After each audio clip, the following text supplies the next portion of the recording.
Your Honours, central to this plan to carry out the charged crimes was the formal national anti-illegal drugs campaign in the Philippines. And this campaign was launched through a document titled Command Memorandum Circular number 16, 2016. This was issued by newly appointed PNP Chief Ronald De La Rosa on the 1st of July 2016, the first full day of Mr. Duterte's presidency. On our screens, we see the first and last page of this document, and this is tab 112 of our binder.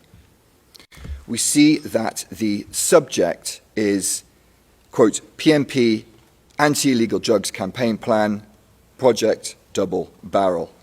And we see it is dated the 1st of July 2016. On the first page, there are a series of supporting references for this memorandum. And the first foundational reference is the, quote, pronouncement of President Rodrigo R. Duterte to get rid of illegal drugs during the first 6 months of his term.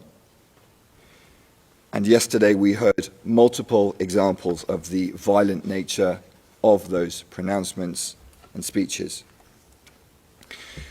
If we focus on the last page of this document, page 18, we see that the distribution list comprised the highest levels of law enforcement in the Philippines.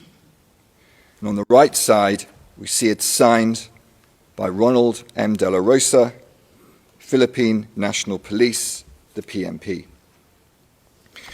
And Your Honours, we'll look now at some parts of this document which essentially sets out general guidelines for the implementation of this project Double Barrel. Focusing first on the execution of this project Double Barrel, we see on in paragraph 5, now on our screens, as follows.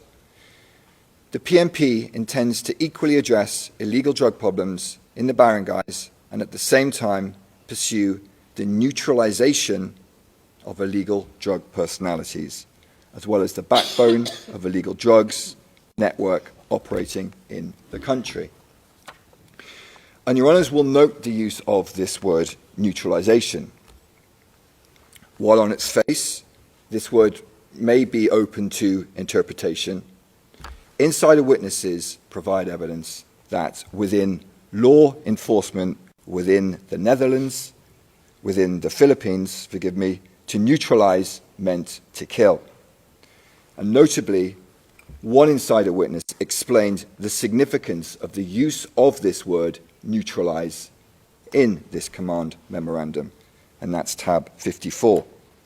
And the witness stated as follows, quote, they used the word neutralize to emphasize the kill order of President Duterte, because that is the promise of President Duterte even before the campaign.